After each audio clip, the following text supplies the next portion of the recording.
What's up, good people? It's your boy Jay Free coming back at you again. Like I said, I know it's been a couple minutes, but this is the price of making sure that we get the proper information out. The last time I was talking with y'all, trying to get this thing done, man, I don't know how long it's gonna take and how many of them it's gonna be involved.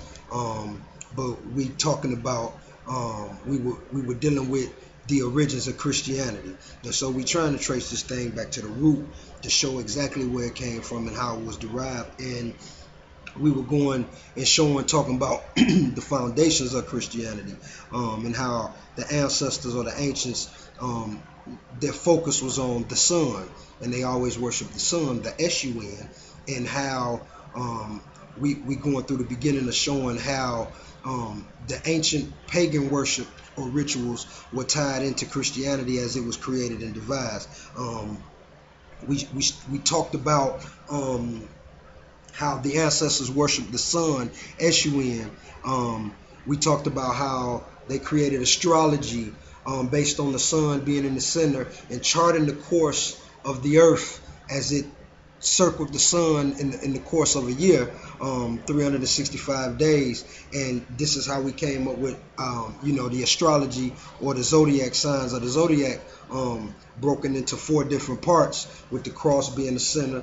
We broke these things down. We talked about the winter solstice, and how that was a direct representation of what people celebrate today, known as Christmas, which is one of the major holidays of the Christian religion, which is Christmas, the birth of the baby Jesus, again alive, but symbolically representing the sun, as we talked about the winter solstice, which is when the sun died on December 22nd, and then 3 days later on December 25th, it was born again, so to say, on its journey back to its highest peak of power.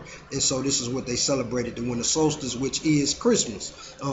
We started the process of talking about Easter as well, which again is just as major of a holiday within the religion as Christmas. These two are actually the most important holidays within the Christian religion, is Christmas and Easter. And we talked about Easter, and we talked about how Easter was a symbolic representation of the death, burial, and resurrection of Jesus, which we know he died, and then 3 days later he rose. Again, I talked about the symbolism between the winter solstice and the end of the winter, or when they said the sun symbolically died on December 22nd, and it was a 3-day period in between, which is the same representation of Easter. And we talked about it being we going into it a little deeper today. So just hitting on Easter as we continue to draw symbols to show the symbolism of pagan holidays or pagan religious practices, and how they are intertwined into Christianity, to show how Christianity really was a pagan religion that was created to enslave and entrap the minds. So when we talked about Easter, like we say, Jesus was symbolically crucified on March 25th because it was entering into the spring equinox. And like we said last time, this was when the sun would enter into the ram, the Aries symbol, which is my symbol, the ram or the lamb.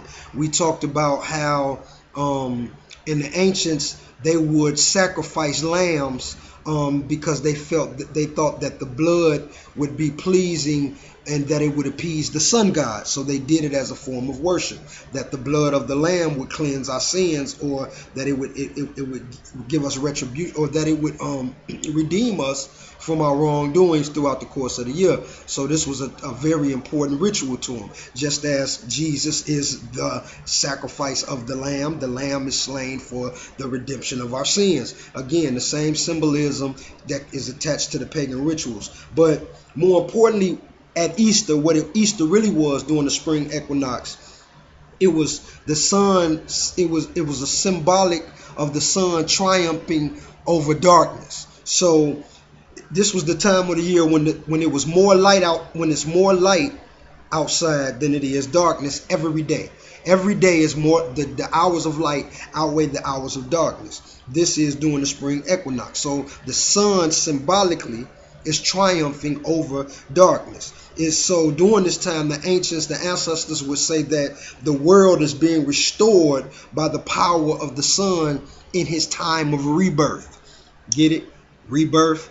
Thus, the resurrection of, how they tied the symbolism. Remember symbolism. So the death, burial, and resurrection of Jesus being celebrated at Easter doesn't have to be the exact date like the winter solstice to Christmas. It doesn't have to be the exact date. It's still the symbolism. Jesus' birth is celebrated December 25th, although it's not his birth, but he was celebrated December 25th because the symbolism of the son being born again. The death, burial, and resurrection is celebrated on March, the spring equinox, because the symbolism of the sun being restored to power at the time of its rebirth through the ancestors. So symbolically, the dates don't have to be exact as far as whether Jesus was born and where he died, because Jesus is just a symbol. So the symbolism still remains. So the spring, this was what they considered the period of nature's abundant creation. This was the period of abundant growth and creation and prosperity, was during the spring equinox. So what I wanted to tie and show y'all something else again with the paganistic holidays is I'm just referring to Easter and Jesus and his symbolism, but understand the whole practice of Easter itself. You practice Easter and we have an Easter bunny and we have Easter eggs and we claim we practicing, but understand Easter, and I know this may not be a super clear picture, and I hope to get it where y'all can at least see it, but Easter is actually Ishtar, Ishtar, and this was a pagan deity which represented fertility and sexuality. You see what I'm saying? Thus the eggs. This is why we have the eggs. The reason I was trying to show you this picture, it's a blurry printout that I have, but you can see the bunny with the eggs represented right here. So this is paganistic rituals, not just an Easter bunny that's innocent and it means nothing, but these were literal pagan ritualistic holidays representing sexuality, fertility, the sacrificing of the lamb. You know what I'm saying? All of these things are symbolic to the ancient ascetic knowledge and how they worship. And now here we are today, again, like we said on the last video, people worshiping Christmas. Now here's Easter. You see what I'm saying? Now I hope those that are paying attention, man, we done challenged the Tower of Babel. We've challenged the creation in Genesis 1 and 2. We've challenged Cain and Abel, and Cain slewing Abel and then being cursed to the land of Nod. I mean, we continue to challenge and show falsehoods and falsities within the Christian religion, but more importantly, I'm trying to show you the book itself and how it's completely false, as well as the rituals and practices. People follow the practices of Christianity and claim that they're spiritual, but I'm showing you this is 100% paganistic worship and paganistic practice, but we still yet celebrate it today. You see what I'm saying? Notice that, March 25th is no longer, just representing the Christmas of Easter, but notice the Christian religious day is Sunday, S-U-N, Sunday, representing the sun, the holy day, because it's the day of worship to the sun God, not S-O-N, but S-U-N. Jesus is only an allegory, a symbol representing the S-U-N. And this is why, like I say, all of these things, but more symbolism that they use in Christianity. Let me see. Just notice Da Vinci's Last Supper. The painting of the Last Supper. When you look at the painting of the Last Supper, if you would notice and pay attention, Jesus is in the center with a circle around his head, which represents the sun. And all the disciples are broken into 4 groups of 3. So there's 3, 6, and they're broken down. This represents the signs of the zodiac. This is symbolism. You see what I'm saying? And so again, the picture of the Last Supper is 100% zodiac or astrological symbolism, using esoteric knowledge and mystery school knowledge symbolism. So people are looking at just a simple picture and thinking, oh, that's the picture of the Last Supper. It's not the Last Supper. The Last Supper never existed because Jesus never existed. It's a symbolic representation of mystery school knowledge and esoteric knowledge. Along with the sun symbolism that we've been talking about, representing the winter solstice and the spring equinox and all of these different things, showing how they put the symbolism in the Last Supper and so on and so forth. But aside from the sun symbolism, the cross itself as a religious symbol can be found in every culture dating back, going from Native America to China to Japan to Egypt, Europe, South America. The list goes on and on of religious practices representing the cross. The Buddhists, the wheel of life was actually made out of two crosses, two superimposed crosses when put together to make the Buddha's wheel, as well as the birds with the wings open. That's also a way that they use to symbolize the cross. The bird with the wings open is a symbol of the cross. Another ancient form of the cross would be the tau, T-A-U or T-A-V, how you would pronounce it. And this is, it resembles the letter T. The letter that the Romans would use to hang those that came against them. But it was also the symbol that was used for the Druid god Hu. The T-A-U or T-A-V, it resembles the letter T. It was also represented of the Druid god Hu. And this is still used by the Freemasons today in the symbol of the T-square in the Master Builders. So, again, all I'm doing is breaking down. We're going to the beginning and we're showing the symbolism that's ancient, that predates Christianity. And we're showing you how the symbolism has been tied into, you know what I'm saying?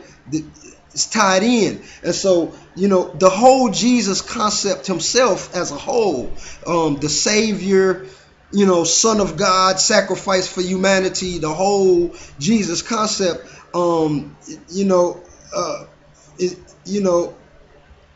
it's been created.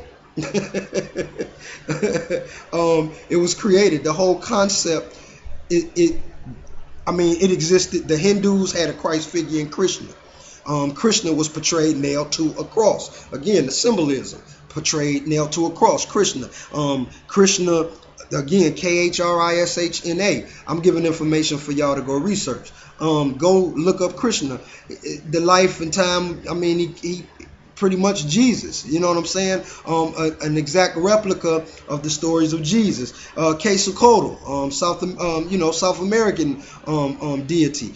He was said to have came out of the sea carrying the cross, and he also, as well, has been portrayed as being nailed to a cross. You see what I'm saying? And you have to understand all of this cross and the symbolism.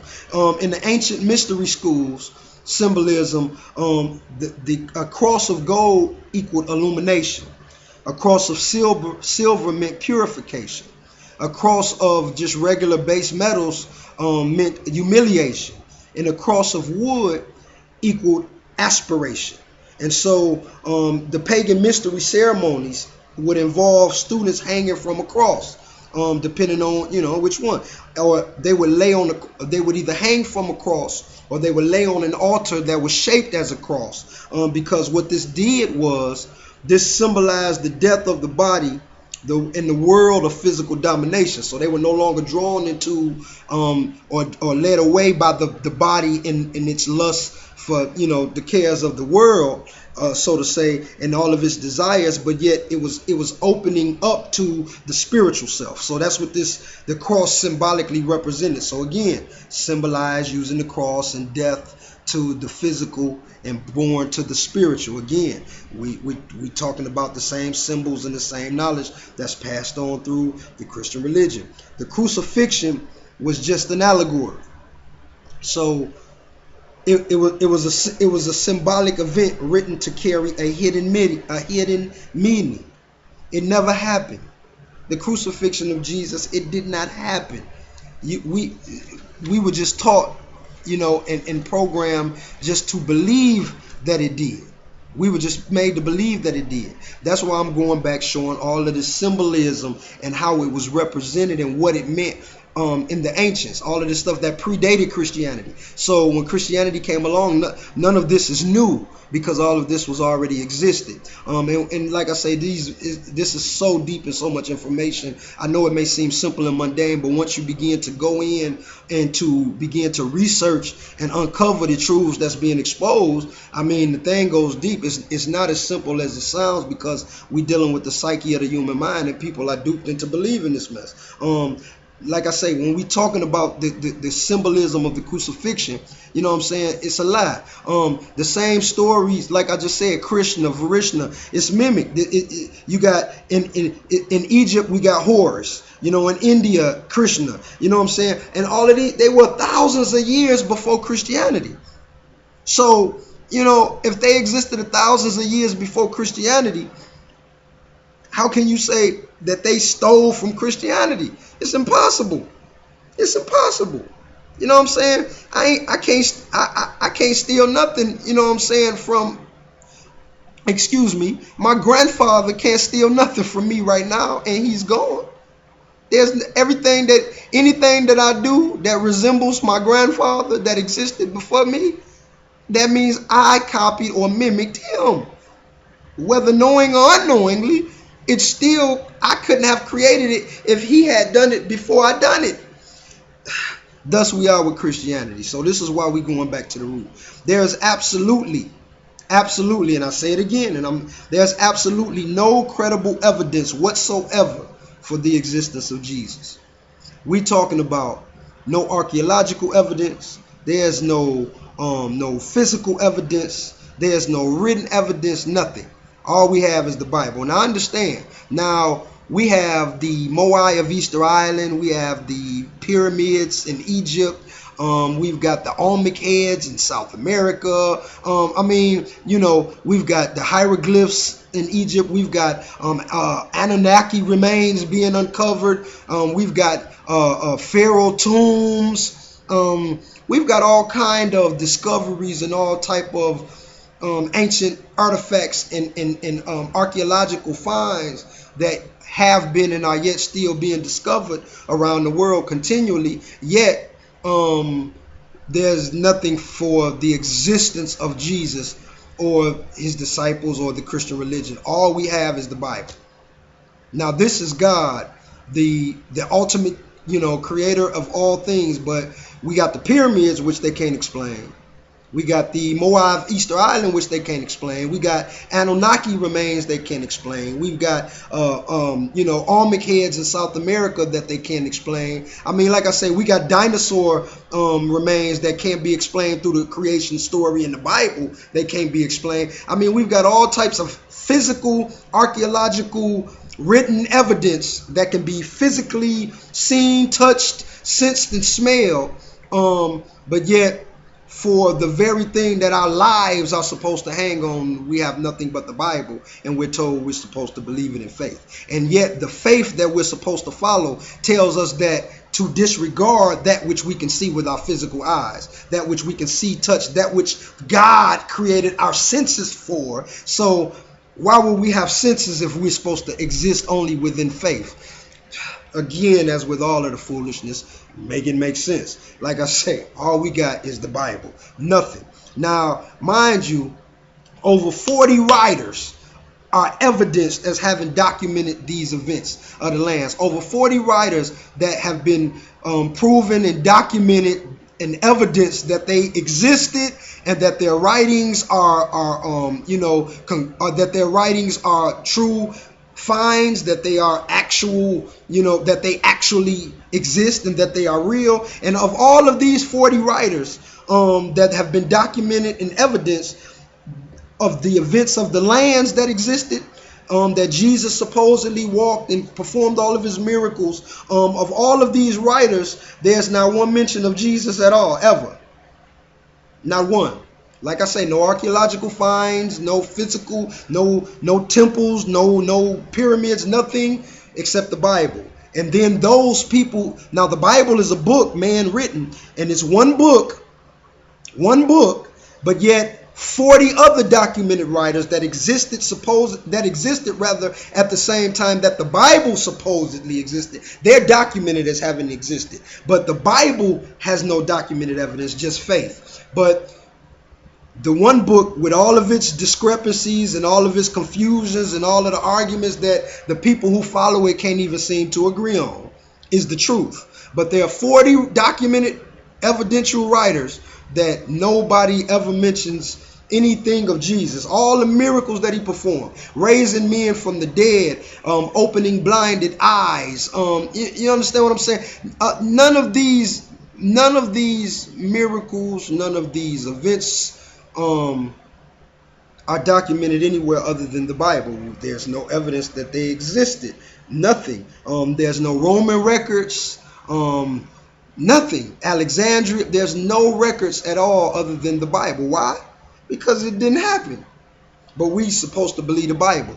And millions, billions are following the Bible. This is the purpose for why we're going through this and trying to get to the root of it. As elementary as it may be to some, it's necessary to get to the root cause of the thing. People have to understand where this Christianity came from. This was a symbolic coded story. It was used to pass on esoteric and astrological knowledge of all kinds through the mystery school teaching. But most importantly, this thing was designed to create a prison religion of the mind. That's why so much symbolism. That's why it's a lie. It was created. It's a symbolic coded story, that is all it is, full of esoteric knowledge and astrological knowledge, designed to create a prison religion of the mind.